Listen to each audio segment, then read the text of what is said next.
Hello, dear learners. Hope you are doing well and studying hard. As you all know, our exam is approaching fast, and today's video is about 2016 Paper 3 History. We have already completed Paper 2, and today's video is on Paper 3. The paper is of 75 questions for 150 marks, and OMR mode पर होता था पहले भी paper, और इस साल का paper भी है OMR मोड में.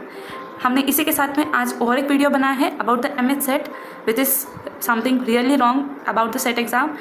Do watch it and do share with your friends. Concerning video है, आगे भी आप अपने दोस्तों के साथ शेयर करो ताकि अवेयरनेस फैले. और हम इसी के साथ में आज का अमेजिंग सेशन स्टार्ट करते हैं. The very first question of today session is, in the recent past which of the following sites has yielded the evidence of fossilised human baby skull. यहाँ पर पूछा है फॉसिलाइज्ड ह्यूमन बेबी स्कल. हमने 2015 के question में भी पढ़ा था, तो वहाँ पर क्वेश्चन में फॉसिल ह्यूमन के बारे में बताया गया था, और यहाँ पर फॉसिलाइज्ड ह्यूमन बेबी स्कल पूछा है. तो वो है ओडाई, जो कि तमिलनाडु की एक प्लेस है ओडाई. वहाँ पर उसके एविडेंसेस मिले हैं. ये सेकेंड ओल्डेस्ट एविडेंस है, ठीक है. 2001 में ये मिला था, एंड ये प्लिस्टोसिन, मिड प्लिस्टोसिन इरा का है ये. एंड इसी के रिलेटेड और इन्फॉर्मेशन ऐसी है कि ये एक केरला यूनिवर्सिटी के हिस्ट्री के सर थे, डिपार्टमेंट ऑफ हिस्ट्री के टीचर थे. उन्होंने ये फाइंड किया था complete fossilised human baby skull, Rajendra. Okay,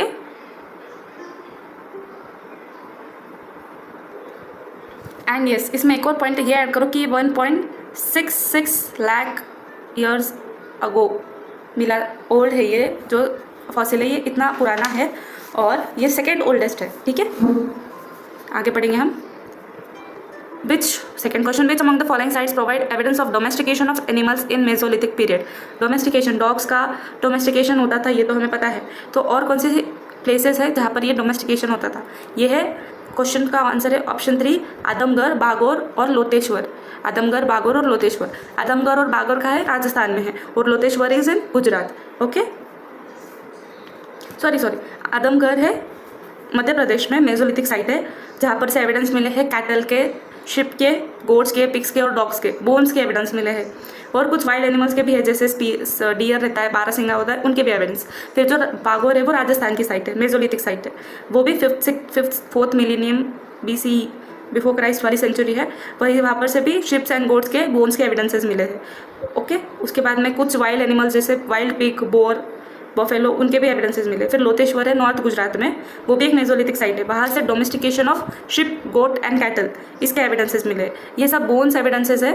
okay, bones, हड्डियाँ जो बच जाती है, उनके एविडेंस पर से ये कंक्लूजन निकला है.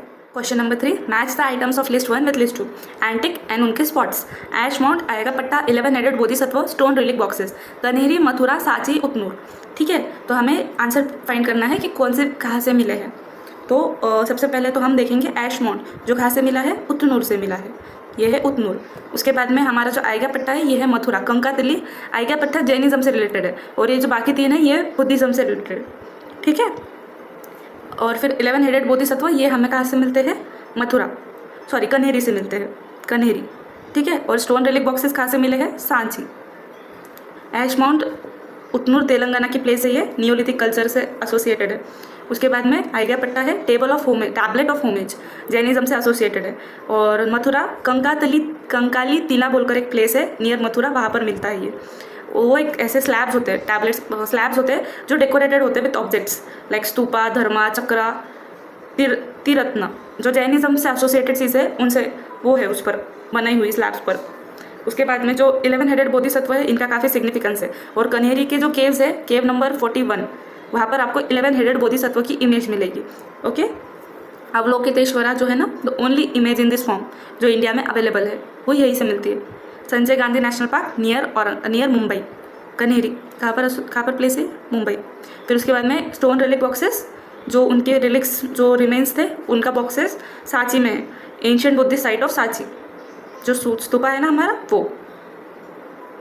वो जो स्तूपा के अंदर चेंबर है, उसके अंदर ये बॉक्स रखा हुआ है.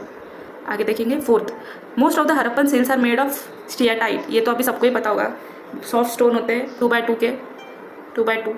टेराकोटा के, चर्ट, फायंस, आइवरी, गोल्ड, इनके भी बनते हैं, बट सबसे ज़्यादा सिग्निफिकेंस है स्टियाटाइट का, सबसे ज़्यादा उसी के बने हुए हैं, ठीक है. कुछ सिलेंड्रिकल भी है, कुछ राउंड भी है, मोस्टली स्क्वायर रहते थे, स्क्वायर रहते थे और कुछ सिलेंड्रिकल एंड राउंड एविडेंसेस भी मिले हैं। और यूजुअली मोटिव्स क्या होते थे सीन्स पर, जैसे बफेलो हो गया, बुल हो गया, rhinoceros, antelope, tiger, elephant, crocodile, या फिर वो जो वन हॉर्न्ड यूनिकॉर्न जो होता है ना, उसके जैसा एक एनिमल, उसका सिग्निफिकेंस तो सबसे ज़्यादा है। और किसी किस पर तो भी शॉर्ट इंस्क्रिप्शंस भी लिखे हुए हैं। आगे बढ़ेंगे। 5th, match list 1 with list 2, king है और उनका किंगडम। अश्वपति, परीक्षित, निचाक्षु एंड प्रद्योत, महासेन, अवंती, केकय, कुरु, वत्सभूमि। अभी हमको महाभारत से एसोसिएटेड है परीक्षित, और परीक्षित कहाँ से एसोसिएटेड है? कुरु से। ये तो एकदम ईजीली, अगर महाभारत थोड़ी भी पता है तो परीक्षित जो कि अभिमन्यु के बेटे थे और वो कुरु डायनेस्टी से आते थे। ठीक है, उसके बाद में अभी बी का 3 किस में है? एक ही ऑप्शन में, तो हम तो ईजिली आंसर मिल गया। बट फिर भी हम बाकी के भी ऑप्शंस देखेंगे। जैसे अश्वपति कहाँ से बिलोंग करते हैं? केकय। फिर उसके बाद में निचाक्षु, वत्सभूमि, और जो हमारे प्रद्योत है वो है अवंती से बिलोंग करते हैं। ठीक है,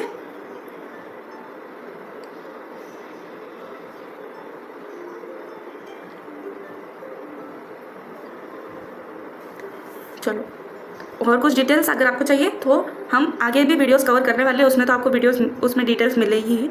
बट स्टिल, अगर जैसे अश्वपति है किंगडम ऑफ केकया, केकय कहाँ पर था? नॉर्थ वेस्ट पंजाब, उस साइड में, गंदार, बिटवीन गंदार और बियास रिवर। फिर उसके बाद में परीक्षित कौन थे? कुरु डायनेस्टी से बिलोंग करते थे, जो अभिमन्यु के बेटे थे। Indo Aryan tribal union. ठीक है, दिल्ली हरियाणा जो हस्तिनापुर इंद्रप्रस्थ एरिया है उस एरिया से बिलोंग करते थे। उसके बाद में आते हैं निचाक्षु जो वत्स भूमि से बिलोंग करते हैं। वत्स ब्रांच ऑफ कुरु डायनेस्टी है, ये वत्स जो है ब्रांच ऑफ कुरु डायनेस्टी है। तो वो आफ्टर जो हस्तिनापुर डिस्ट्रॉयड बाय फ्लड्स, और कुरु किंग निचाक्षु, ये भी कुरु किंग ही है, ये भी ध्यान में रखो कि निचाक्षु भी कुरु किंग है। उन्होंने अपना कैपिटल शिफ्ट कर दिया था कौशंबी को, कौशंबी वॉज द कैपिटल, और उनका किंगडम था वत्स भूमि। फिर Pradyot Mahasen king of Avanti, one of the 16 महाजनपद, ये अवंती तो महाजनपद में आती थी। ठीक है, अभी कहाँ पर है? ये मालवा रीजन में है ना, सदर्न मोस्ट जो महाजनपद में आता है अवंती, उसके नीचे भी एक है प्रतिष्ठान। फाउंडर है ये प्रद्योत डायनेस्टी के and ruler of Avanti. Okay, आगे बढ़ेंगे हम। 6th, which of the following sites was the first to yield the evidence of painted grey ware. उन्होंने क्या पूछा है? पेंटेड ग्रेवेयर का सबसे पहला एविडेंस कहाँ से मिला है? आई छत्र बोलकर प्लेस है यूपी में, वहाँ से मिला है इसका एविडेंस। इनफैक्ट हस्तिनापुर में भी मिलता है एंड अतरंजी खेरा में भी पेंटेड ग्रेवेयर के एविडेंसेस मिलते हैं, बट सबसे पहला पूछा है वो है आई छत्र। ओके, ये नॉर्दर्न पंचाल की कैपिटल भी रह चुकी है महाभारत के टाइम पर। और एक्सकवेशंस ने डिस्कवर किया है brick fortification, painted grey ware pottery were first to discovered here, और सिटी वॉज ट्रायंगुलर और पॉपुलेटेड थी सिटी, ऐसा इसके बारे में एविडेंसेस है। जब तक कुरुक्षेत्र का वॉर था तब तक ये पॉपुलेटेड थे। अभी नेक्स्ट क्वेश्चन थोड़ा इंटरेस्टिंग भी है और यूजुअली रिपीट नहीं होता है, तो ध्यान से देखो। Arrange the following in chronological order, chronology में अरेंज करना है। ठीक है, बेहिस्तून इंस्क्रिप्शन ऑफ डेरियस, नक्श Rustam inscription of Darius, Persepolis inscription of Darius, और burning of Achaemenian capital Persepolis. अभी पर्सेपोलिस कहाँ पर है? ईरान में प्रेजेंट है। ठीक है, और डेरियस कौन थे? ये भी डेरियस 1 ऑफ पर्शिया, वहाँ के रूलर थे ये। तो बेहिस्तन इंस्क्रिप्शन कब लिखी गई है हम वो लिखेंगे डायरेक्टली, हम डायरेक्टली डेट्स लिख देंगे क्रोनोलॉजी में, फिर उसको अरेंज करेंगे। तो सबसे पहले बेहिस्तन है 522 से 486 BC। ठीक है, उसके बाद में आता है नक्श रुस्तम, एक्चुअली नक्श रुस्तम 3rd नंबर पे आता है। ठीक है, 490 BC पर है।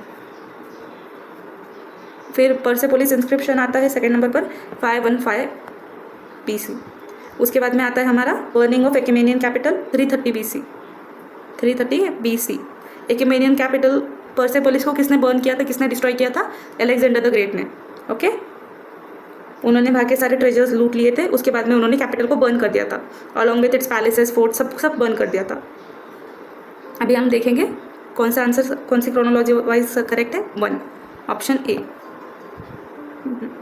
1 बेहिस्तान, फिर उसके बाद में डेरियस, पर्सेपोलिस इंस्क्रिप्शन, फिर नक्श रुस्तम, और फिर burning of Achaemenian capital.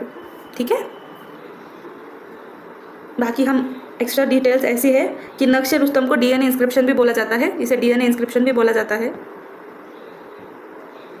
Of एक्मेनियन, क्योंकि ये उनके टॉम पर बनाई हुई है। डेरियस 1 के टॉम पर बनाई गई है ये इंस्क्रिप्शन, इसीलिए इसे DNA इंस्क्रिप्शन भी माना जाता है। फिर पर्सेपोलिस जो कि कैपिटल था, ceremonial capital of Achaemenid empire in Iran. Okay, और जो बेहिस्तान इंस्क्रिप्शन है उस पर तो डेरियस का सब कोरोनेशन, फिर उनका जो रूल था, वो कितने ब्रेव थे, ये सब कुछ दिया हुआ है। फिर से chronology 8, arrange the following ancient Indian ग्रामरियंस in the chronology. Video थोड़ा बड़ा जाएगा बट डोंट वरी, हम सारे पॉइंट्स एक साथ कवर भी कर रहे हैं। Correct chronology Katyayana, Panini, Vamana, Yaska. तो सबसे पहले हमारा आंसर ही हम डायरेक्ट लिख देंगे, ऑप्शन है 2। यस्का आते हैं कब, कौन से, 7 से 5th सेंचुरी, 7 से 5th सेंचुरी BC। फिर आते हैं हमारे पनीनी जो है 6 से 4th सेंचुरी।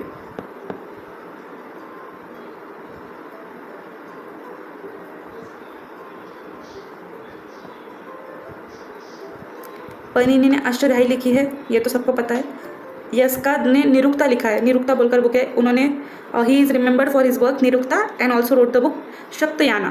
फिर उसके बाद में आते हैं हमारे कातियाना, ये भी ग्रामरियन थे, इनके वर्क है वरित्रिका और इलाबोरेशन ऑफ पनीनीज ग्रामर।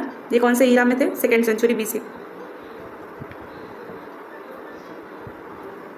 ठीक है, और वामना ये है 7th century CE AD, 7th century AD लिख देंगे हम, 7th सेंचुरी AD। ओके, ये सबसे लास्ट आएंगे।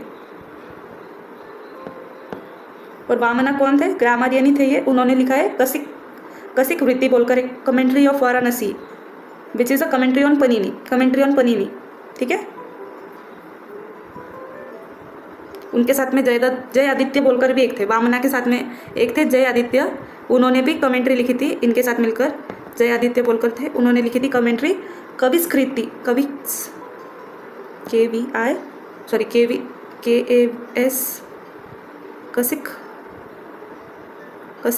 कसिक वृत्ति नाम है इसका, ये बुक का नाम लिखा था उन्होंने।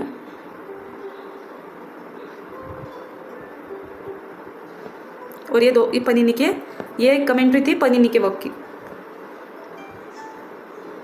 आगे हम बढ़ेंगे 9th। The Mauryan dynasty of India was closely connected with the area of modern Nepal. The daughter of Ashoka the great had married a noble man from that area.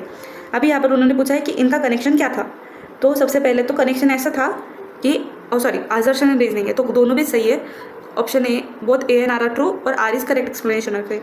क्यों, तो मौर्यन एम्पायर के क्यों थे, अशोका की एक अडॉप्टेड डॉटर थी चारुमती। संघमित्रा तो नन थी, ये हमको पता है, चारुमती बोलकर एक डॉटर थी अशोका की, वो अडॉप्टेड डॉटर थी बॉर्न।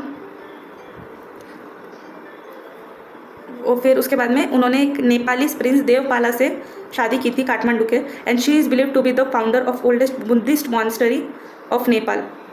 चारुमती विहारा बोलकर एक बुद्धिस्ट मॉन्स्टरी है नेपाल में, उसके इसे फाउंडर मानते। संघमित्रा जो थी, संघमित्रा वो कहाँ से बिलोंग करती थी, वो उनकी रियल डॉटर थी, और उन्होंने थेरावदा बुद्धिज़्म को श्रीलंका में लेके गए थे। वहाँ पर एक अरुणादापुर बोलकर प्लेस है, वहाँ पर उन्होंने बोधि ट्री को प्लांट किया था, जो अभी भी प्रेजेंट है, टिल डेट वहाँ पर प्रेजेंट है। ओके, आगे बढ़ेंगे अरेंज क्रोनोलॉजिकली। फिर से क्रोनोलॉजी है, एरियन, प्लिनी, टॉलेमी, स्ट्रैबो। तो सबसे पहले हम आंसर ही फाइंड कर लेंगे। ऑप्शन है 2, 1, 4, 2, 3। तो एरियन कब थे, 86 से 160, 86 से 160 CE, यह AD। फिर उसके बाद में आते हैं स्ट्रैबो जो कि थे 64 से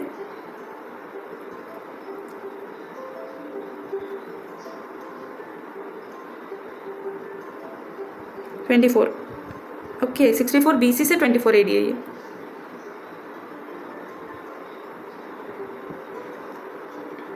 फिर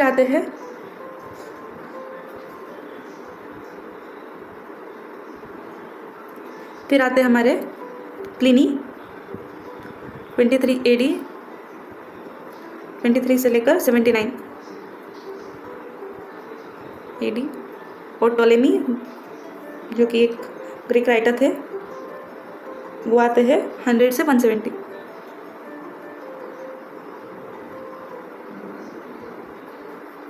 ओके,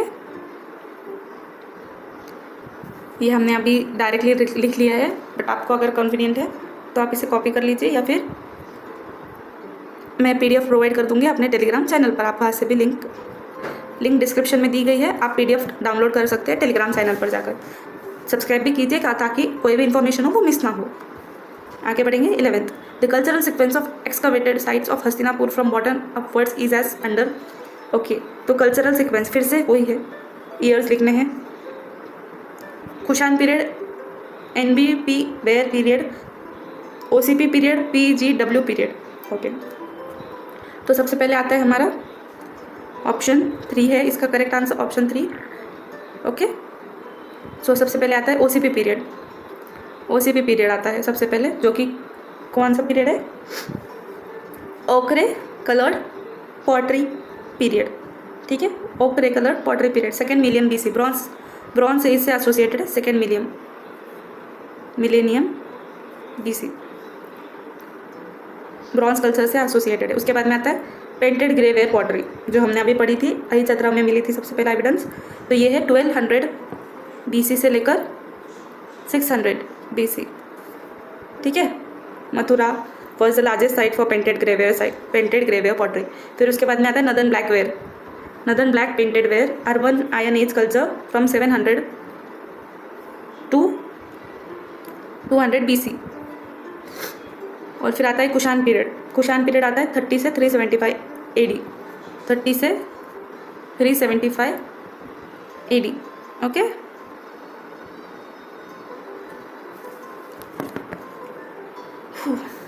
नोट डाउन कर लो डेट्स, अगर नहीं करनी है तो आप PDF मैंने बोल दिया है अपलोड कर दिया जाएगा। चलो, इसके बाद में हम आगे बढ़ेंगे। हम ओके थोड़ा एक्स्ट्रा इन्फॉर्मेशन ले ही लेते हैं। Ochre colour pottery bronze age culture से एसोसिएटेड है, painted grey ware iron age culture से एसोसिएटेड है, और ये कंटेम्प्रेरी थे contemporary to and successor of black and red ware culture. उसके बाद में northern black ware urban iron age culture से एसोसिएटेड है आफ्टर पेंटेड ग्रेवेयर, और it was a luxury burnished pottery used by elites. ये luxury elites लोग, मतलब कि जो बड़े लोग थे, अमीर लोग थे, वो यूज़ करते थे। फिर Kushan period identified by establishment of Kushan empire during 1st century AD from Yuezhi in Bactrian territories. Greatest ruler कौन थे कुशान के? कनिष्क, जिन्होंने बुद्धिज्म को पैट्रोनाइज किया था। फिर से आया है क्रोनोलॉजी, इस पेपर में काफ़ी सारे क्रोनोलॉजी रिलेटेड है। Arrange the following authors of inscription in chronology. Hari Sena, Ravi Kirti, Vatsa Bhatti, Virasena. तो हमारा इसका करेक्ट आंसर है ऑप्शन 2। अब हम क्रोनोलॉजिकली अरेंज करेंगे। तो सबसे पहले आता है 1 हरि सेन, इन्होंने लिखा है 4th century में, 4th century, संस्कृत पोएट थे। इन्होंने कौन सा लिखा है? समुद्रगुप्त का प्रशस्ति लिखा है। ठीक है, इलाहाबाद पिलर इंस्क्रिप्शन इन्होंने लिखा है ऑफ समुद्रगुप्त। फिर रवि कीर्ति उसके बाद में कौन आते हैं? 4 वीरसेना आते हैं। ये किसके कोर्ट में थे? गुप्ता एम्परर चंद्रगुप्त टू के थे। He was in ardent Shaivite. Udayagiri caves में उन्होंने अपना इंस्क्रिप्शन लिखा है, और ये भी 5th century से, 4th to 5th century AD। उसके बाद में आते हैं हमारे वत्स भट्टी। ये संस्कृत पोएट थे। इनिशियली ये एक सिल्क वीवर्स के गिल्ड में थे।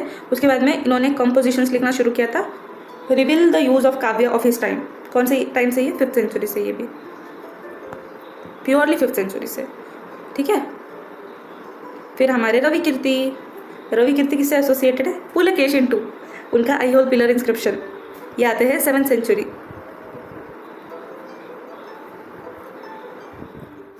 13th, which were the chief ports of Pandyas of the Sangam age? Select the correct answer from the code given below. Korkai, Madurai, म्यूसिरी, पुहार। तो इसमें से हमारा करेक्ट आंसर आता है अकॉर्डिंग टू आंसर की। तो ये क्वेश्चन हमारा एक्चुअली ड्रॉप होना चाहिए, बिकॉज मदुराई पोर्ट सिटी नहीं है, वो पंड्या का था, बट वो पोर्ट सिटी नहीं है।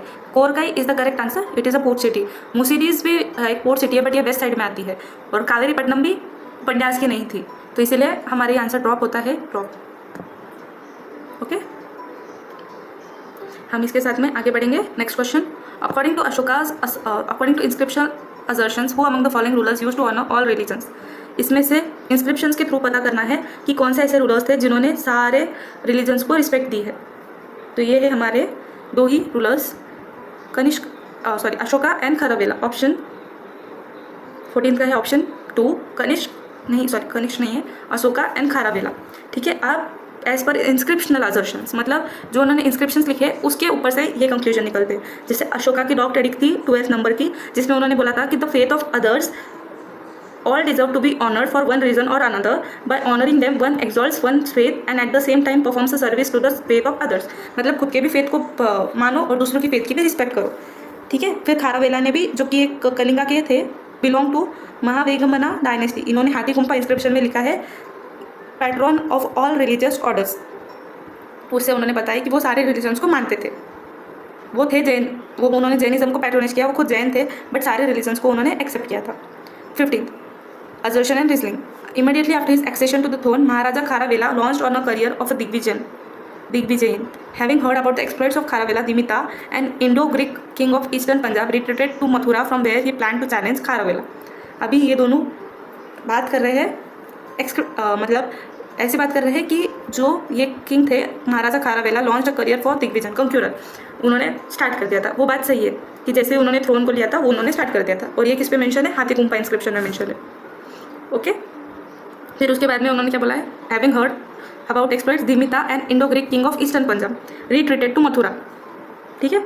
तो ये दिस इंस्क्रिप्शन, जो हाथी गुम्फा इंस्क्रिप्शन है, उसमें ऐसा बताया गया है कि जो 8th रीजनल ईयर है, फियरिंग खारावेला के डर से 8th रीजनल ईयर में, 8 लगेज नहीं, मतलब तुरंत नहीं गए वो, बट 8th रीजनल ईयर में उन्होंने रिट्रीट करना स्टार्ट किया था।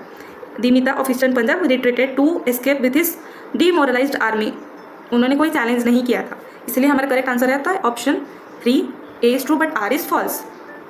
16, who among the following kings has performed the Vajpayee sacrifice? Vajpayee sacrifice किसने परफॉर्म किया? तो इसका आंसर आता है ऑप्शन 3, 1 and 3, प्रवरसेना 1 एंड संतामूला 1, ओके। जो प्रवरसेना, वाजपेयी सेक्रीफाइस क्या होता था, connected with the attainment of power and prosperity, content many fertility rights, मतलब कि क्या बोलते हैं, हमारा जो किंग रहता था, against his king man and defeated them, chariot race, मतलब रथ जो होता था उसकी रेसिंग लगाते थे, ठीक है। और प्रवरसेना ने किया था ये, जो वाकटका डायनेस्टी से बिलोंग करते थे, ओके। और कॉल हिमसेल्फ, और हाँ, प्रवरसेना ने खुद को एक टाइटल दिया था, वो था सम्राट, ये लिख कर रख लो। प्रवरसेना ने अपने आप खुद को ही टाइटल दिया था सम्राट का। He was the only emperor to have fought the Naga king and had kingdom encompassing from north India से लेकर डेक्कन तक। प्रवरसेना का इतना बड़ा टेरिटरी था। ही परफॉर्म 7 सेक्रीफाइसेस, और उसमें से 4 अश्वमेध सेक्रीफाइसेस किए थे और एक वाजपेय सेक्रीफाइस था, ठीक है। अब संतामूला कौन थे?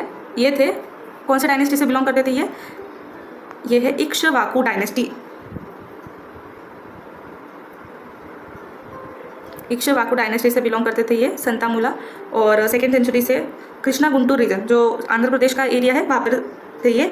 He was a feudatory who contributed to the downfall of Satavahanas के बाद में आए हुए इक्ष्वाकु डायनेस्टी है। और उन्होंने एक इंस्क्रिप्शन में बताया, जो फनीगिरी, ये इंस्क्रिप्शन का भी नाम लिख दो, फनीगिरी इंस्क्रिप्शन है उनकी, अरे ये क्या हो गया, फनीगिरी इंस्क्रिप्शन, उसमें उन्होंने इंपॉर्टेंस बताए थे। Important one that tells he perform अश्वमेध, राजसू और वाजपेयी, इन्होंने तीनों सेक्रीफाइसेस परफॉर्म किए, उसमें उन्होंने बताया है, ठीक है।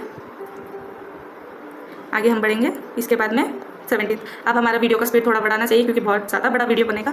17, Amaravati an early historical site in Andhra Pradesh was known for the following as the following. Amaravati का क्या नाम था, ये पूछा है इसमें। हमारी अमरावती का नाम क्या था? Dharanikota, option B, an early historical site. Dharanikota village in Guntur district of Andhra Pradesh, और इसे क्यों बोलते थे? The name means castle of the earth. काफ़ी सारे विहाराज भी मिलते हैं यहाँ पर, और ये सातवाहना की कैपिटल भी रह चुकी है। सातवाहना की capital Amaravati, which was capital of Satavahana in the Deccan. इसे दूसरा नाम, it is a site of ancient Dhanyakataka बोलकर भी इसका नाम था, धन्यकाटका। मैं वो नाम लिख देती हूँ यहाँ पर।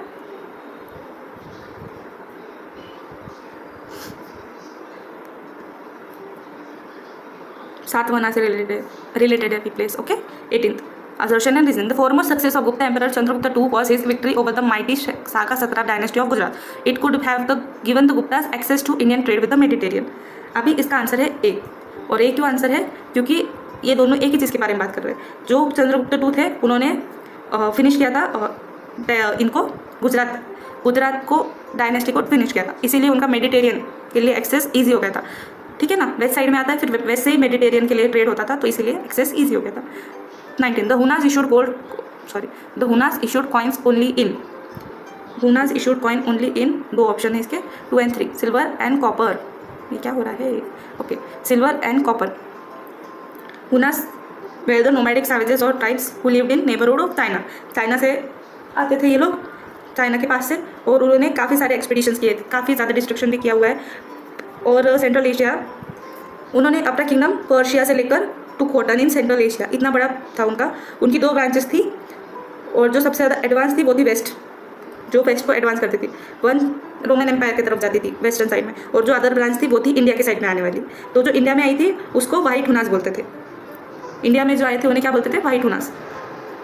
आज का वीडियो काफ़ी इंटरेस्टिंग रहने वाला है, क्योंकि आज हम काफ़ी सारी एक्स्ट्रा इन्फॉर्मेशन कवर करने वाले। जो इंडिया में आए थे वो थे वाइट हुनास, ठीक है। और उन्होंने कॉइन्स इशू किए थे, तो उसमें उन्होंने कौन से कॉइन्स यूज़ किए थे? सिल्वर और कॉपर के। उन्होंने गोल्ड कॉइन्स भी ट्राई किए थे, बट उनसे वो नहीं पॉसिबल हुए थे, बिकॉज इतना गोल्ड अवेलेबल नहीं था। और उन्होंने कॉइन्स किसके कॉपी किए थे? कुशान्स के और गुप्तास के। फिर से क्रोनोलॉजी आ जाती है, बहुत सारे क्वेश्चन हैं आज क्रोनोलॉजी के ऊपर। 20th, arrange the following astronomers in chronological order. इसका आंसर मैं दे देती हूँ पहले, फिर हम क्रोनोलॉजी लिखेंगे। ऑप्शन 4, ठीक है, ये मैंने उनके ईयर्स मेंशन कर दिए, सारे सी ही है, आफ्टर क्राइस्ट है, ठीक है। तो हमारे आर्यभट्टीय मैथमेटिशियन, एस्ट्रोनॉमर, महासिद्धांता इनकी बुक का नाम है। फिर उसके बाद में भास्करा 2 मैथमेटिशियन थे जो कर्नाटक से बिलोंग करते हैं। इनके बुक्स का नाम है सिद्धांत शिरोमणि, फिर which is divided into 4 parts, Lilavati, Bijaganita, Grahaganita और गोलाद्य। भास्कराचार्य की बुक कौन सी है? सिद्धांत शिरोमणि। उसके बाद में भट्टोपाला, ये भी है कमेंटेटर, इंडियन कमेंटेटर ऑफ वरमीरास, बृहत संहिता। इन्होंने एक बुक लिखी है, इन्होंने कमेंट्रीज लिखी है, तो बृहत संहिता के ऊपर कमेंट्री लिखी है। और उसके बाद में इन्होंने और एक बुक के ऊपर, he is also author of a commentary on Brahmagupta's, कौन सी बुक? खंडक गया। उसके बाद में आते हैं हमारे ब्रह्मगुप्ता, इन्होंने कौन सी बुक लिखी है? खंडकाया और ब्रह्मस्फुता सिद्धांता, एस्ट्रोनॉमी से रिलेटेड है ये, और थ्योरेटिकल ट्रीटाइज। और Khandakaya practical, he was the first to give rules to compute zero, ठीक है। आगे बढ़ेंगे हम। Which of the following buildings are built of bricks. हमने पिछली बार भी देखा था, सिरपुर का जो लक्ष्मणा टेम्पल है वो ब्रिक का बना हुआ है। अभी यहाँ पर पूछ रहा है कि इनमें से कौन से हैं जो ब्रिक के बने हुए हैं। तो हमारा आंसर है option 3, Begram temple Dinajpur, Satdeuliya of Burdwan और सिद्धेश्वरा ऑफ भलूरा बंकुरा वेस्ट बंगाल, ठीक है। Begram temple massive brick structure है, दिनाजपुर बांग्लादेश में है ये हिंदू टेम्पल, पाला डायनेस्टी के टाइम पे बनाया हुआ। फिर उसके बाद में, और वहाँ पर मल्टीपल डेटीज है, एक किसी स्पेसिफिक भगवान के लिए नहीं है। फिर सत्यदेवला जो कि बुर्दावन वेस्ट बंगाल में, ये भी एक नागरा स्टाइल का ब्रिक आर्किटेक्चर वाला स्ट्रक्चर है, और ये जैन टेम्पल है, okay. Stucco work, carved bricks 10th 11th century. फिर सिद्धेश्वरा टेम्पल भी unique architectural style, cut brick, line stucco ornamentation, finest specimen, और ये कलिंगा आर्किटेक्चर को बिलोंग करता है, मिड पाला पीरियड में बनाया गया, ठीक है। तीनों के बारे में हमने बात कर लिया। 22, the Vimala temple of Delwara is dedicated to one of the following. ये बिलोंग करता है Adinath. Vimala temple of first जो तीर्थंकर थे आदिनाथ, उनको डेडिकेट किया है, ठीक है। विमला और Vasahi temple is carved entirely out of white marble, पूरा वाइट मार्बल से बनाया हुआ है ये मंदिर। और किसने बनाया था? ये विमल शाह ने बनाया था। भीम चालुक्य थे ना गुजरात के, उनके टाइम पर उनका जो एक मिनिस्टर थे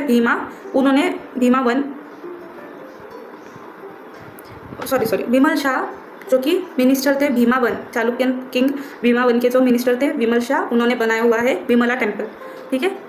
आदिनाथ का और एक नाम क्या है? ऋषभ देव। आगे बढ़ेंगे। 23, the Lakshmi type coins of Ganga Deva Kalachuri were imitated by which of the following rulers. Lakshmi type of coins किसने इमिटेट किया था? 3 लोगों ने इमिटेट किया था इसे, गोविंद चंद्र गढ़वाल, परमार द्विदेवा चंदेला और उदय आदित्य परमारा, ठीक है। कलचूरी की लक्ष्मी टाइप ऑफ कॉइन्स किसने इमिटेट किए थे, ये पूछा है। गोविंद चंद्र गढ़वाल के किंग थे, 12th सेंचुरी से बिलोंग करते हैं, और इन्होंने कलाचूरी के टाइटल्स को भी अडॉप्ट किया था और कॉइनेज को भी अडॉप्ट किया था, ठीक है। Typical Kalachuri style seated goddess coin, gold coins बनाए थे इन्होंने। फिर अपने चंडेला जो है, परमार देवा चंडेला, इन्होंने भी ये भी 12th सेंचुरी से ही बिलोंग करते हैं, लास्ट पावरफुल चंडेला किंग थे। Compose an inscription in praise of Shiva at Kalanjara, और उनके कॉइन्स पर गजलक्ष्मी और हनुमान, ये दोनों भी बिलोंग करते हैं। उसके बाद में आते हैं उदय आदित्य परमारा, जो कि परमार रूलर थे मालवा रीजन से 11th सेंचुरी के, और इन्होंने भी गोल्ड कॉइन्स इशू किए थे लक्ष्मी जी के, seated goddess type of defeating Kalachuri Karna. ठीक है, आगे बढ़ेंगे 24. Who among the following rulers of Kashmir built a dam on Vistata river to save his kingdom from devastating flood? ये है अवंती वर्मन. इन्होंने बनाई थी डैम. अरे अवंती वर्मन, ठीक है, ruler of Kashmir who built the dam. और ये कौन से डायनेस्टी से बिलोंग करते थे? उत्तपला डायनेस्टी से बिलोंग करते थे. कौन सी? 9th सेंचुरी, 855 से 833 हीरा. And he also built Avanti Swami temple dedicated to lord Vishnu.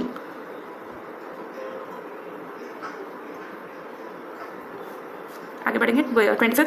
The 12th century unique work Kumarapala Charita by Hemachandra is a long poem which tells the story of Chalukya king of Gujarat.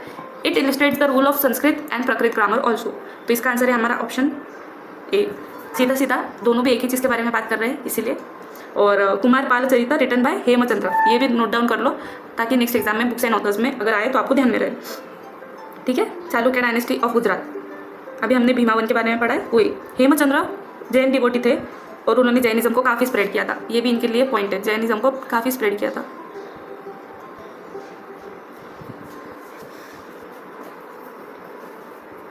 हम आगे बढ़ेंगे अभी 26. Which one of the following pairs is not matched correctly? अभी following pair not match correctly. Shihabuddin Suhrawardi, Awarif ul Maarif al Hujwiri, Kashf ul Mahjub, Ibn अल अरबी, फुसूस अल हिकम अल गजाली, तहजीब अल akhlaq. Really sorry अगर कुछ मिस प्रोनाउंसिएशन हो रहा है तो, but I am trying my level best. 26 का आंसर है option 1 minute, option D all Ghazali, तहजीब अल अखलक. ये इनकरेक्टली मैच है. अल गजलरी इज़ नॉट द ओके. अल गजलरी एक अलग पर्शियन पॉलीमैथ थे. और 1 मिनट, हमने ये क्वेश्चन पहले भी सॉल्व किया था. तहजीब अल अखलक सर सैयद अहमद खान ने लिखा हुआ है, उनकी मैगजीन थी ये. ठीक है, और अल गजली एक reformist, sorry sir Syed Ahmad एक रिफॉर्मिस्ट थे, मुस्लिम रिफॉर्मिस्ट. और अल गजली ने काफ़ी ज़्यादा फिलोसफी, जूरिस्ट, इस्लामिक वो काफ़ी ज़्यादा किया है. ठीक है, इसके बाद में हम आगे बढ़ेंगे. हमारा question number 27. I and none other what are you that I am not and what have you been that I have not been. The above statement was claimed by which of the following group और sultan. Okay, ये किसने बोला है ऐसा पूछा है. तो ये है तुर्कन ए चहलगानी. हमने जो दल सालिसा के बारे में पढ़ा था इल्तमिश के 2016 के ही पेपर 2 में, उसी से एसोसिएटेड फिर से क्वेश्चन है. Turkan e Chahalgani the group that claimed, उन्होंने ये क्लेम किया था. और ये किसका ग्रुप था? 40 लॉयल नोबल्स का, जो टर्किक ओरिजिन से थे. और select body of Turkish nobility. ठीक है, और किसने बनाया था? इल्तमिश ने बनाया था. और डिस्ट्रॉय किसने किया था? बलबन ने. और बलबन तुर्क ए चहलगानी के पार्ट थे, वो भी प्रेजेंट थे, बट उन्होंने ही इसे एंड किया था. 28. Which of the following statements are not correct in regard of music? Balani writes about young girls being trained by Indian courtesans in Persian and Indian music for Delhi court in late 13th century. Amir Khusro in 1318 claimed that Indian music had preeminence over the music of all other countries. Abul Fazl does not include the name of musicians in A. Akbari. Nayak Bakshu was recognized master of Khayal. तो हमारा correct answer है option 2. Option 2 C and D are not correct, ये दोनों incorrect है. ठीक है, Abul Fazl in the chronicle Ain Akbari, Abu Fazl has written 36 musicians of Akbar. उन्होंने 36 musicians के बारे में लिखा हुआ है. ओके, फिर उसके बाद में उन्होंने in fact administration of Akbar, Ain Akbari administration of Akbar से रिलेटेड है. और उसमें उन्होंने काफ़ी सारी डिटेल्स, जो अकबर के कोर्ट की डिटेल्स वगैरह है, वो सब कुछ लिखी है. फिर उसके बाद में आते हैं Nayak Bakshu was recognise master of khayal. ये क्यों गलत है? He was recognised dhrupad singer. Dhrupad, khayal नहीं, ध्रुपद थे वो. ये सारे म्यूजिक के फॉर्म्स है. And dhrupad and khayal are 2 forms of classical singing. ठीक है, आगे पढ़ेंगे 29. वॉट आर्ग्यूमेंट्स डिड मियान बुआ give for writing Madan Shifa e Sikandar Shahi, a compilation based on all major ayurvedic text in Sanskrit. The Greek medicine did not suit the climate of India. The medicinal plants mentioned in Greek system were either unidentifiable or unobtainable in India. The Greek school of medicine became dominant at Delhi court. Greco-Arabic tradition was identical in its practices. 29 का correct answer है option A and B. उन्होंने ये reason दिया था, Greek medicine did not suit the climate of India और medicinal plants इधर अनआइडेंटिफेबल और अनऑब्टेनेबल. मियान बुआ, उन्होंने कौन सी बुक लिखी है? ये बुक का नाम लिख दो. फिर उसके बाद में उन्होंने इसके बारे में बोला था. ठीक है, उन्होंने ज़्यादा वेटेज संस्कृत को दिया था ओवर एनीथिंग एल्स, उसी को अपना एविडेंस मानकर वो चलते थे। आगे बढ़ेंगे। 30. Which of the following is not true about Sayyid and Lodi architecture? Khan-e-Jan Maqbul's tomb inspired the Sayyid and Lodi rulers to build octagonal towns. The inner and outer shell of the dome with the space left between the two in Sikandar's tomb marks the beginning of double dome. Sayyid and Lodi did not erect any square plan tombs. The Sur family tombs at Sasaram are all octagonal. इसमें से कौन सा not true है, मतलब गलत कौन सा है? ये है Sayyid and Lodis did not erect any square plan tombs. Sayyid dynasty 4th dynasty थी जो कि खिजर खान थे उसके फाउंडर, ठीक है, और लोधी डायनेस्टी 5th थी, बहलुल खान लोधी उसके फाउंडर थे। तो अभी इन दोनों के आर्किटेक्चर के बारे में ये क्वेश्चन है। तो सईद डायनेस्टी तुगलक्स के बाद में आई थी और इनके एग्जाम्पल्स के नाम पर है, जैसे शीश गुम्बड़ बोलकर एक प्लेस है, tomb of first Lodhi emperor Bahlol Lodhi, ठीक है। 1 मिनट, हाँ।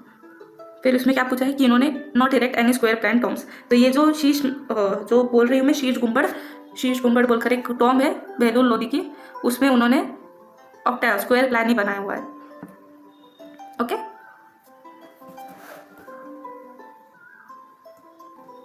शीश गुम्बड़ में ऑक्टागोनल प्लान है। और फिर लोधी गार्डन आता है, उसमें भी स्क्वायर लेआउट है। आगे बढ़ेंगे हम।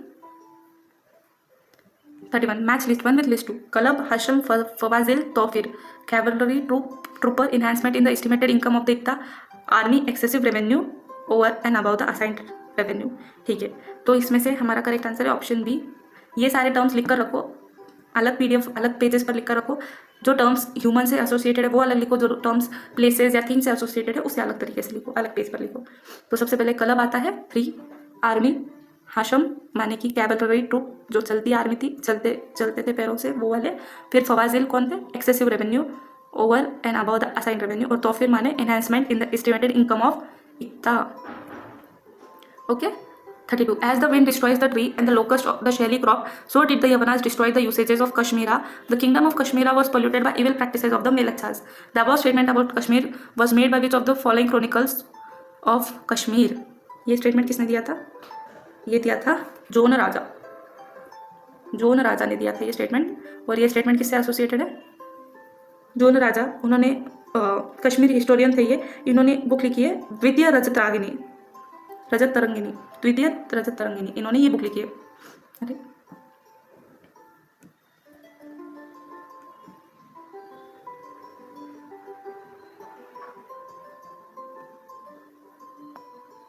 द्वितीय रजत तरंगिनी बुक लिखी है इन्होंने। और फिर उसके बाद में जो कल्हाना थे उनकी रजत तरंगिनी का कंटिन्यूएशन में ये बुक है। और इसी बुक में उन्होंने सारे चीज़ें लिखी है, किंग्स ऑफ कश्मीर की हिस्ट्री। और फिर जब उन्होंने तृतीय रजत तरंगिनी ओके जो तृतीय रजत तरंगिनी है उनके ही स्टूडेंट ने वो स्टार्ट की थी, श्रीवरा ने। और उसमें भी कश्मीरी किंग्स के बारे में, उनकी हिस्ट्री के बारे में दिया गया है। आगे पढ़ेंगे। 33. Which of the following is not correct? The Pichola lake of Udaipur was excavated during the Lakhas rule on Mewar. Mughal repaired the temples of Samideshwara at Chittor. Rana Kumbha dug several lakes for irrigation purpose as well as step wells and reservoirs for storing water. Rana Uda constructed Uday Sagar lake in Udaipur. 33 का answer है option D, ये incorrect है। क्यों? तो उन्होंने नहीं construct किया है ये जो उदय सागर लेक है। ओके। Okay?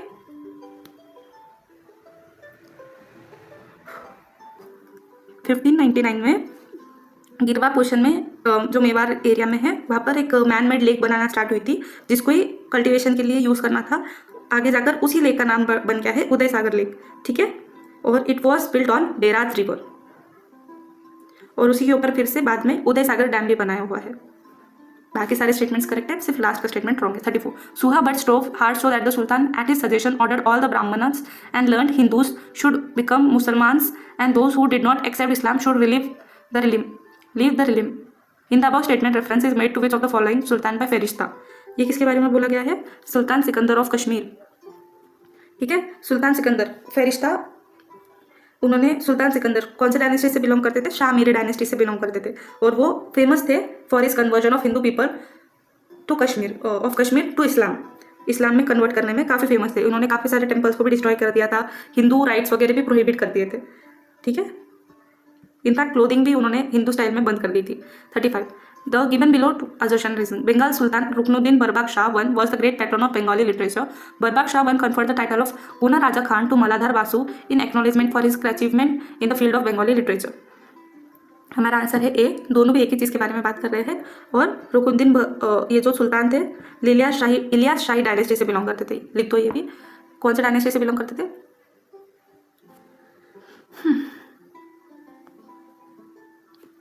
इलियास शाही डायनेस्टी। ओके, ही सक्सीडेड हिज फादर। फिर उन्होंने काफ़ी ज़्यादा पैट्रोनेज किया है बंगाली लिटरेचर को। आगे पढ़ेंगे। ओके हाँ, और जो गुना राजा खान जो टाइटल उन्होंने दिया था मलाधार बासु को, जो ये बासु है इन्होंने एक बहुत अच्छी बुक लिखी है श्री कृष्ण विजया, जो कि श्रीमद् भागवत कथा का बंगाली ट्रांसलेशन या बंगाली अडेप्टेशन था। ठीक है, श्री कृष्ण विजया। आगे बढ़ेंगे। 36 लिस्ट 1 को लिस्ट 2 से मैच करो। वापस से टर्म से मसंद, खलसा, मेली, सहलांग। Person initiated by the guru himself, representatives of the Guru, person initiated by the Masand, deputies of the Masand. ठीक है, अभी हमारा करेक्ट आंसर है 36 का 4। तो सबसे पहले मसंद माने की representative of the guru, Khalsa माने person initiated by the guru himself, Meli deputies of the masand, और Sahlang person initiated by the masand. Masand system किसने स्टार्ट किया था? गुरु अमरदास जी ने। और कुछ अकाउंट्स में ये भी बताते हैं कि गुरु रामदास जी ने भी स्टार्ट किया था। ठीक है, इसमें क्या होता था कि एक पर्सन था जिसे इंचार्ज बनाते थे of religious administration, religious administrative unit का इंचार्ज बनाते थे सिख मंजी बोलकर। और ये अमरदास जी ने फाउंड किया था, convert to touch the feet of Masand. फिर खलसा माने की जो आर्मी होती थी, it is the army of all Sikhs, ये तो सबको ही पता है खलसा। फिर mainly deputies of Masand who assisted them in their roles and functions in collection of for gurdwara temple building. मतलब कि कलेक्शन, फिर आर्मी को हेल्प करने में, किचन जो लंगर चलता है उसमें, ये सब मेनली हेल्प करते थे। और सहलांग कौन थे? जो कि person initiated by the Masand. ठीक है, ये भी सिख ही होते थे, ये सिखिज्म से रिलेटेड है, सिख कम्युनिटी। आगे बढ़ेंगे। 37 given below assertion and reasoning. Eknath has written his Hindu Turk Samvad in Bharut genre. The Bharuts were specially written to appeal the masses to interest those who otherwise might not listen to the messages of bhakti. Eknath जो कि Marathi literature, Marathi Bharud लिखते थे, उनके बारे में ये question. और 37 का आंसर भी 1 है, दोनों भी एक ही चीज़ के बारे में बात कर रहे हैं। ठीक है, हिंदू तर्क संवाद। और एकनाथ कौन से एकनाथ थे हमारे जो मराठी वारकरी संप्रदाय है उससे बिलोंग करते थे ये। ठीक है। 38 Mahadvis asserted on the purification of historical Islam from innovation bida. Which one of the following views of the scholars is not correct? Muhammad Yasin has characterized the movement as a plebeian revolt of the simple-hearted. K. Nizami refers to Mahatmavi movement as a crisis and commotion in the lower strata. David McLean argues that the early Mahadvis intended to prefer a low-profile and a quietist stance, with the later Mahadvis generally adopted an uncompromising stance. A.S.B. Ansari has compared the Mahadvi cult of the dagger to the Islami assassins. अभी ये question एक महाद्वी movement बोलकर था, उससे associated है। और इसका answer है ऑप्शन 3, जो उन्होंने पूछा है कि इनकरेक्ट, नॉट करेक्ट, तो इनकरेक्ट पूछा है। तो डेरी मैकलेन ने आर्ग्यू नहीं किया था। ठीक है, इंस्टेड उन्होंने इसे सपोर्ट किया था।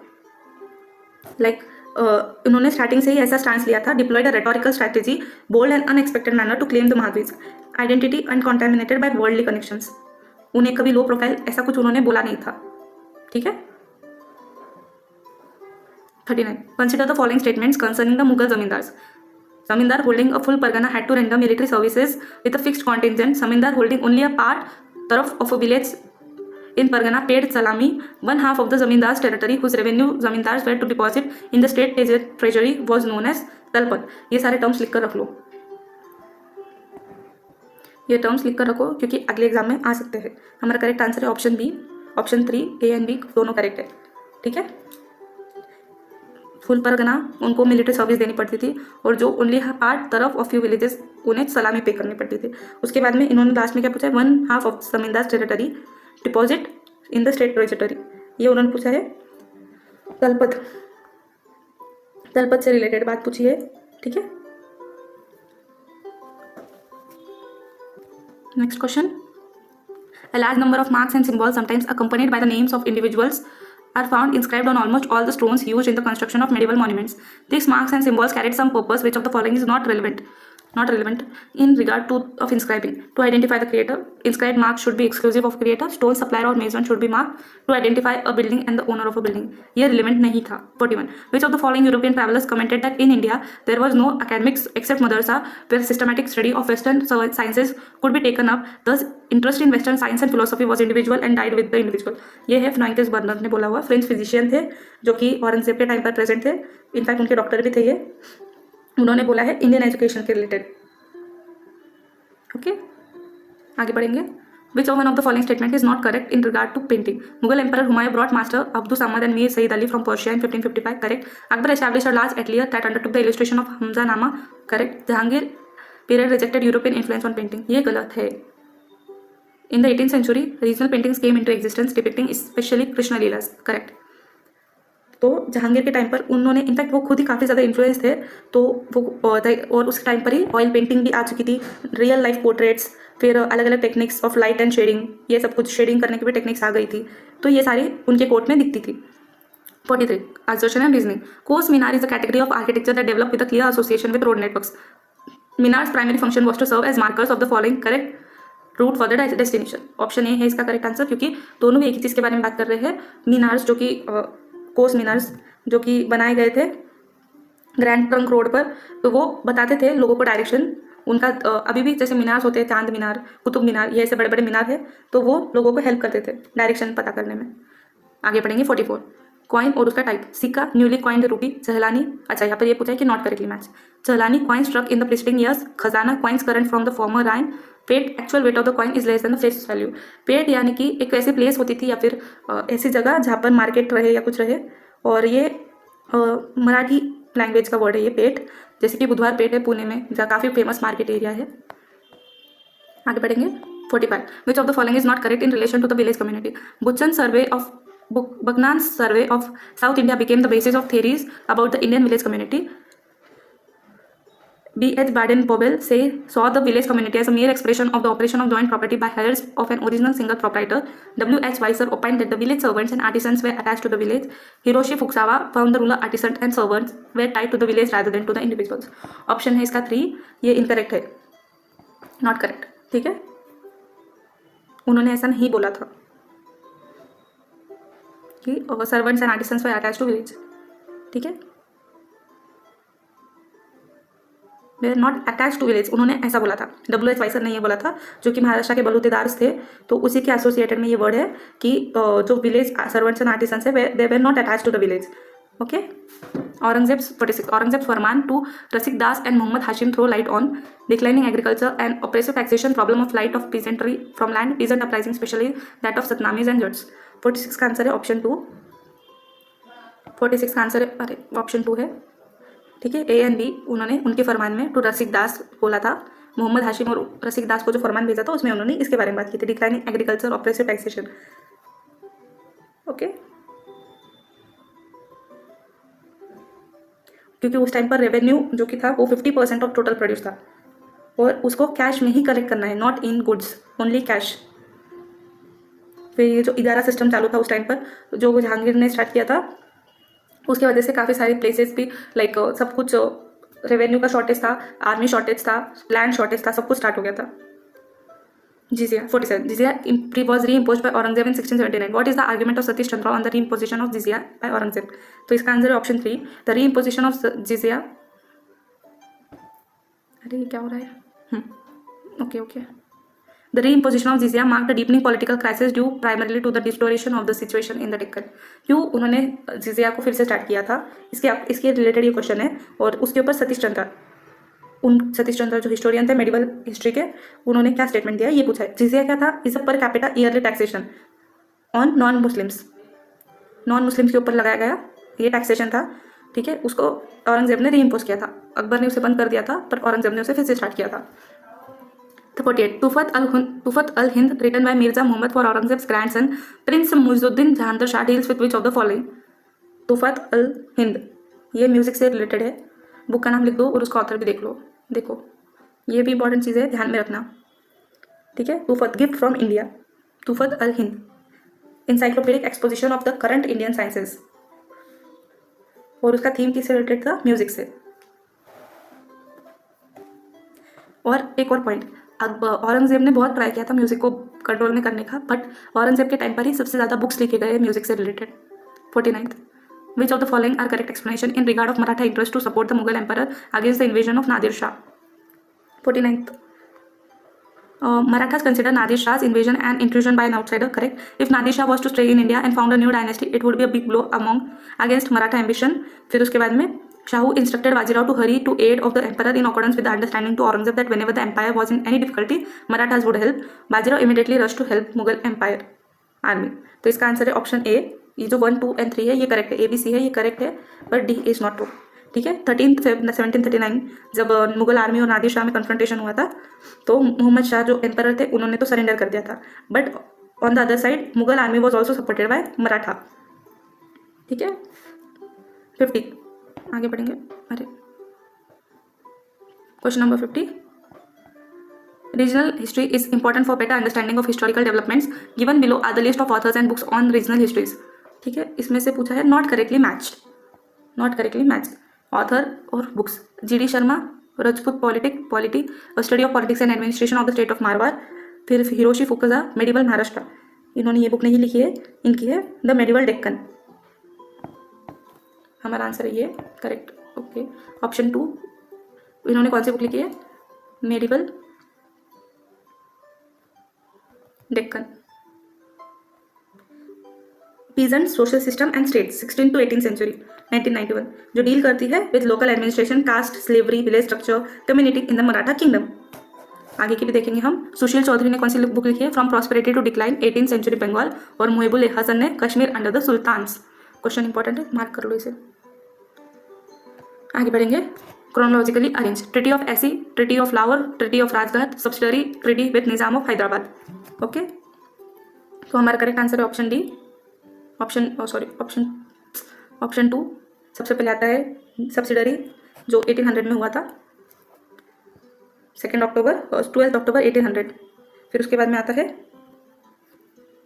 Treaty of AC 1803। फिर आता है ट्रीटी सुरजी अंजनगांव, जो ट्रीटी ऑफ एसी है उसे सुरजी अंजनगांव की ट्रीटी भी बोलते हैं, जो किसके बीच में हुई थी? वो sign between Scindia and British. ठीक है। उसके बाद में treaty of Lahore 1846, treaty of Lahore between 6 and British, और ट्रीटी ऑफ राजघाट 1805 इसके बीच में हुई थी treaty of Anglo Maratha war, Holkar और मराठा ब्रिटिशर्स के बीच में हुई थी। ठीक है। आगे बढ़ेंगे। The chief value of Raja Ram Mohan Roy labors to our mind seems to lie in his fight against the forces to medievalism in India, and it is for this reason that we claim for him the honor of being the father of present Indian Renaissance. Who wrote these words? ये उनकी तारीफ लिखी है, और ये किसने बोला है? बिपिन चंद्र पाल ने लिखा है उनके बारे में, राजा राम मोहन रॉय के बारे में, father of present Indian renaissance. ठीक है।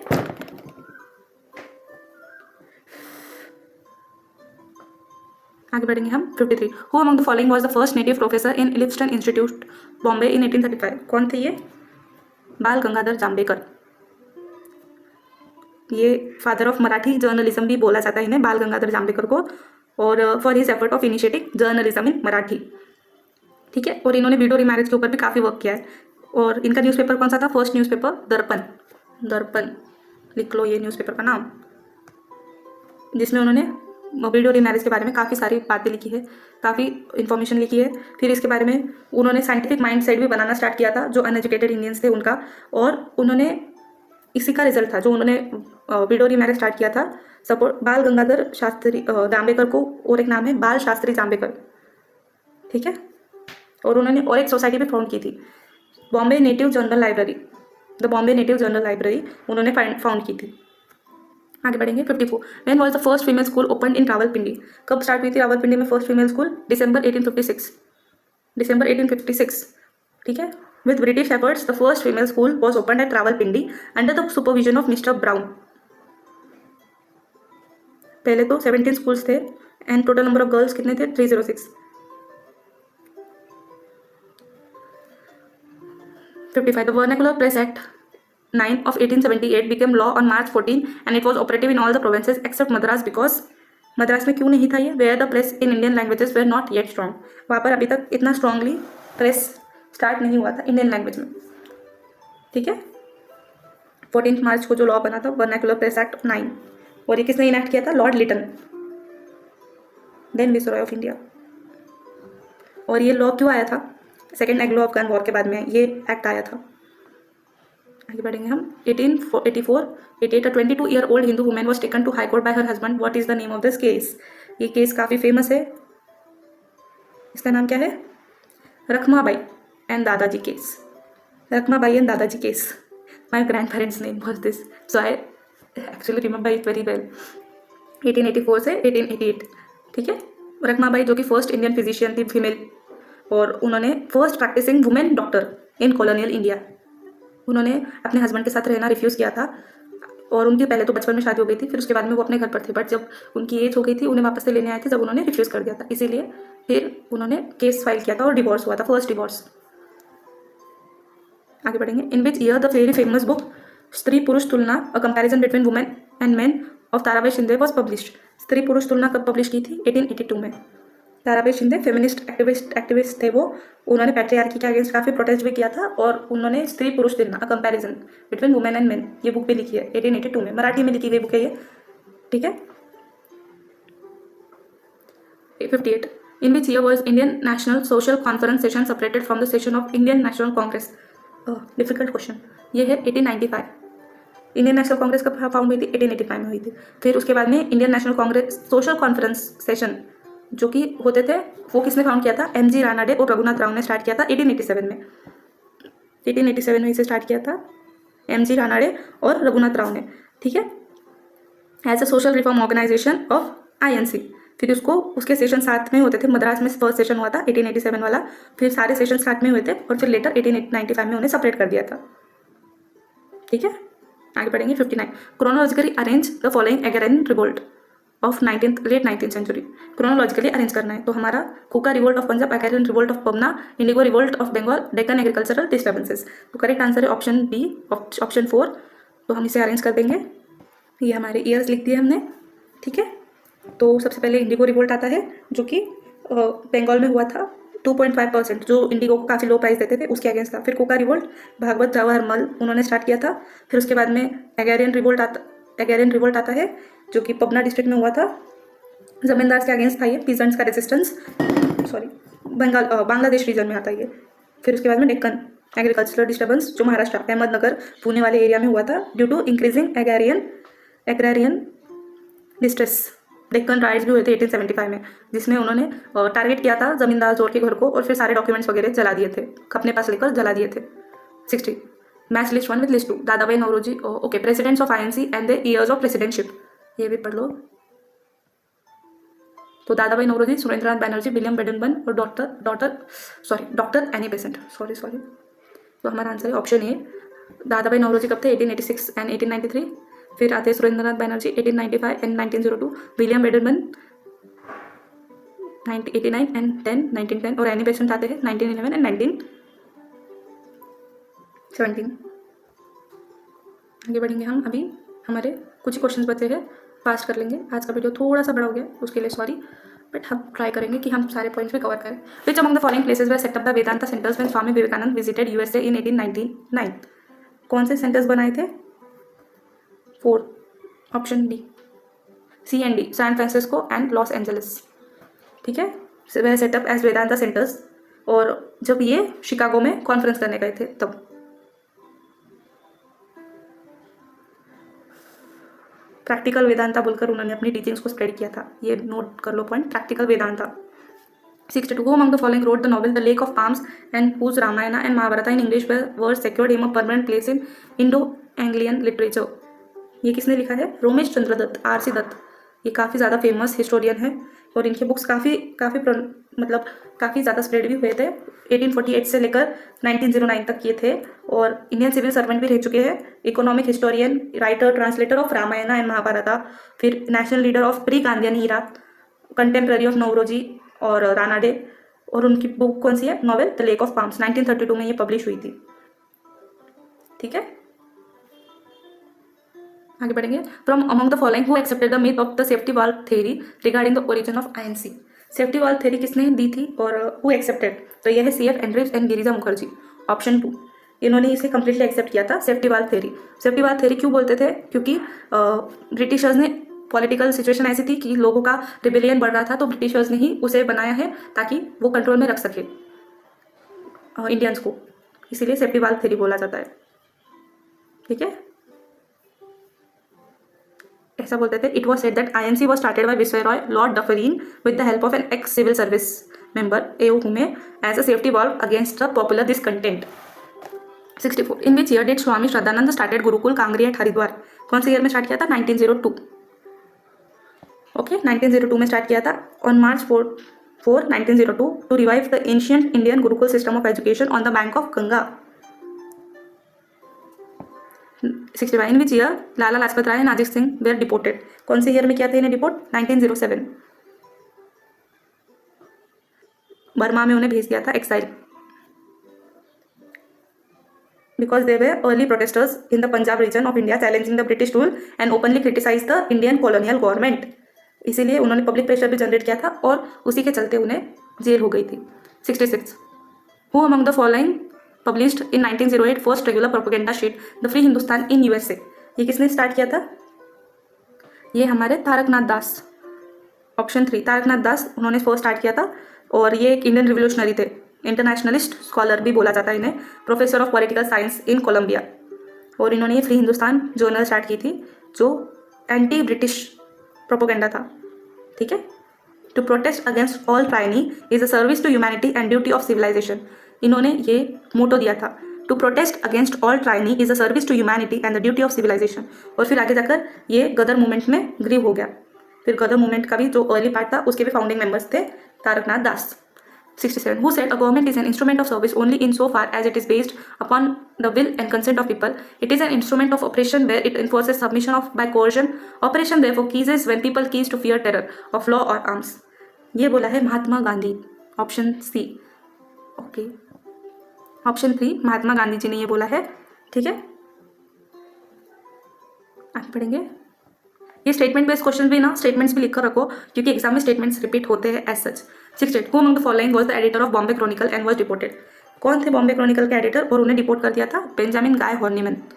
बेंजामिन गाय हॉर्निमन, ठीक है, editor of Bombay chronicle and was deported. और ये ब्रिटिश जर्नलिस्ट भी थे और उन्होंने इंडियन एफर्ट्स को सपोर्ट किया था टुवर्ड्स इंडिपेंडेंस। ठीक है, होम रूल लीग के भी ये प्रेसिडेंट वाइस प्रेसिडेंट थे, जो एनी बेसेंट के अंदर थे ये, उसके वाइस प्रेसिडेंट भी थे ये। और इन्होंने सत्याग्रह में भी पार्ट किया था अगेंस्ट द रोल अटैक, उसमें भी इन्होंने पार्ट लिया था। और उनका न्यूज़पेपर आइडिया स्प्रेड करता था इन पब्लिक मीटिंग्स। ठीक है, 69 who among the following did not exert influence on Mahatma Gandhi during his formative period. कौन थे ये जिनका जिनका इन्फ्लुएंस नहीं हुआ, यह है John Stuart Mill. Tolstoy, Ruskin और रायचंद्र मेहता उनका इन्फ्लुएंस था। ठीक है, बट जॉन स्टुअर्ट मिल जो कि एक इंग्लिश फिलोसोफर है, उनका गांधी जी पर कोई इन्फ्लुएंस नहीं था। इनफैक्ट मिल, जॉन स्टुअर्ट मिल के बारे में एक बहुत अच्छी बात यह है कि he was the first member of parliament who supported women's suffrage, women's right to vote. उन्होंने इसको सपोर्ट किया था। And he legitimised British rule in India and China as benevolent despotism aiming at improvement of the barbarian. मतलब कि तुम जो British rule है वो बोलते थे कि हम लोगों का अच्छा करने के लिए थे, बट इन्होंने उसे ओपनली अपोज किया था। 70 who led the Mulshi dam satyagraha in 1922। ये है PM बापट। उन्होंने Pandurang Mahadev Bapat, also known as Senapati Bapat, इन्होंने ही किया था मुंशी डैम का सत्याग्रह। ठीक है, world's anti dam movement in 1920। Peasants of Mulshipet protested against the construction of dam built with the government support by Tatas. Tatas ने शुरुआत किया था ये डैम बनाने का, उसके अगेंस्ट ये सपोर्ट प्रोटेस्ट था। ठीक है, आगे बढ़ेंगे। 71 Golmuri tin plate strike, great Indian peninsula railway strike, Assam Bengal railway strike, Ahmedabad textile strike. Ahmedabad वाली तो डी का 1918 ये कंफर्म है, जो गांधी जी का पहला था सत्याग्रह।